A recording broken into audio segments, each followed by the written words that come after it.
It's Ricky Rich with Black Primacy with a quick question. Have you downloaded the Black Primacy app yet? If you haven't, don't worry about it.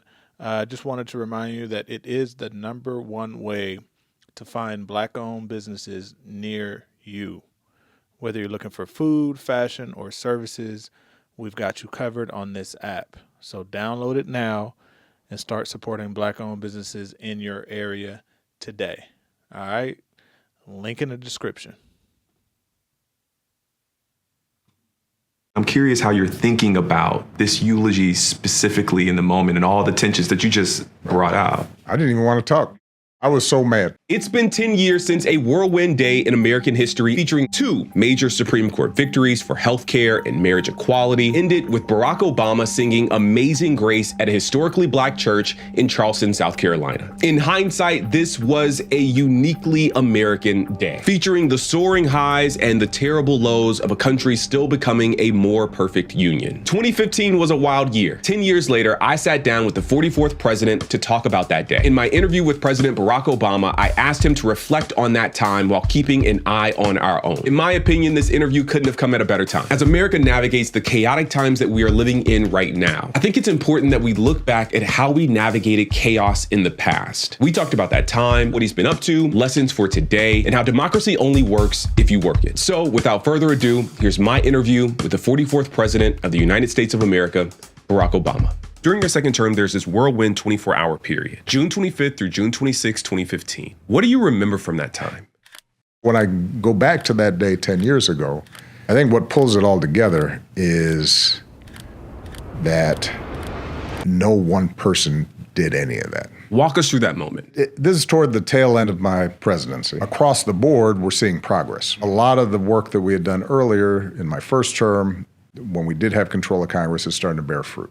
You're starting to see people sign up for health care, and millions of people finally have access that they didn't have before. The economy is starting to work better, and there's job growth and opportunity. You're seeing across the board high school graduation rates and college enrollment rates going up. But you still have these clouds hanging over us, and one of the big clouds was the fact that the Supreme Court had taken a case that, to my mind, it never should have taken. The Affordable Care Act was saved from a devastating blow today. Well, it shouldn't have been there in the first place, but thank you. But I was happy about it because it removed the cloud and it made clear that Obamacare was here to stay. The other big event that happens is the Supreme Court rules that same-sex marriage is protected by the Constitution. History is written.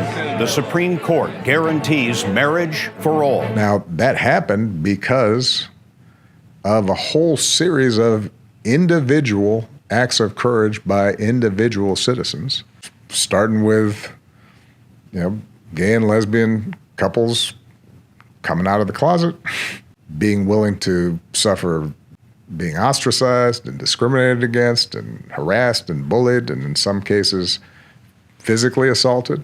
What seems like this thunderbolt coming from the Supreme Court is actually this accumulation, this culmination of all these individual citizens doing what they think is right. But this is happening against the backdrop of racial tensions. At that point, Ferguson had already happened. We had seen Eric Gardner and what had happened to him. There had been protests around those issues. You then see this disturbed young man who's steeped in racist ideology committing this horrific act in a Black church. Shooting in Charleston, South Carolina.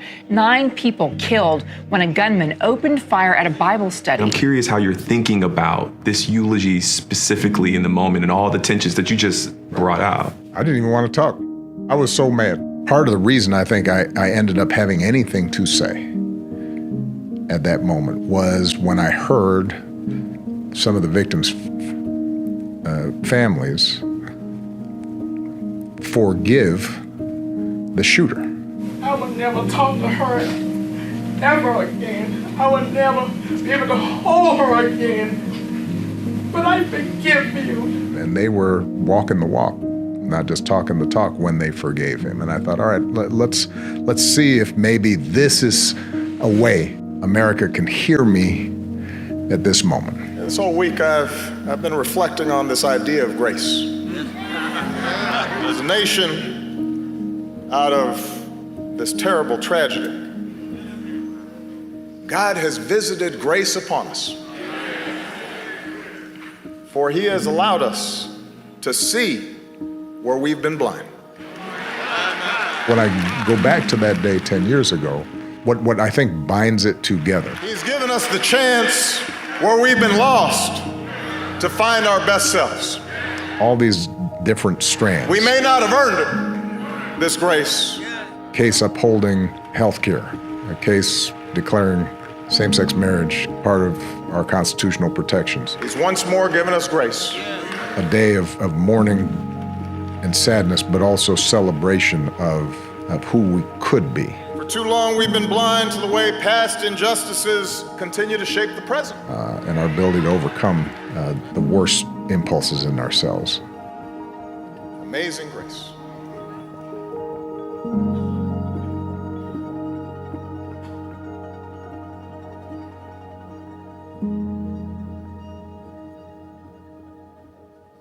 Amazing grace, how sweet. I think what pulls it all together is that no one person did any of that. It was just a bunch of people figuring out how I can make something better. And if I can, why not? And if I can, that means other people can, so let me try to find some other folks who want to do this with me.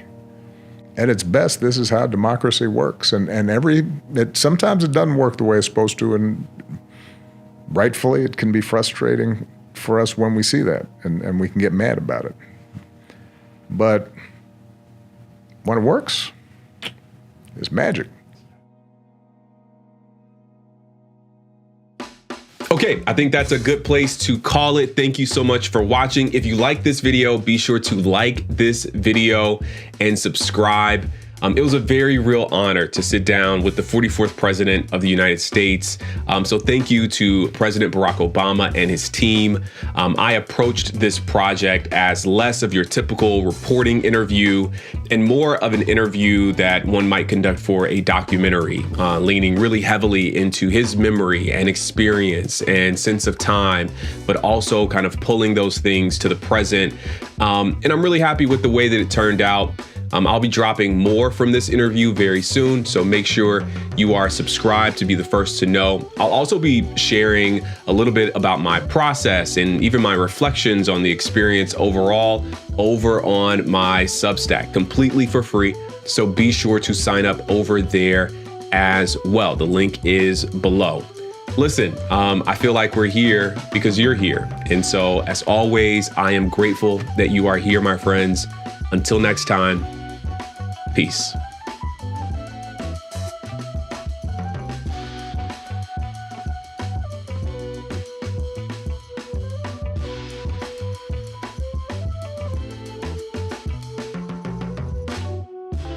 All right, I hope you enjoyed the video. Please check out the other content that we have on this channel. But before you go, I wanted to remind you again not to forget to check out the Black Primacy app. It is the best way to connect with Black-owned businesses near you. They need your support. We need your support. Link in the description.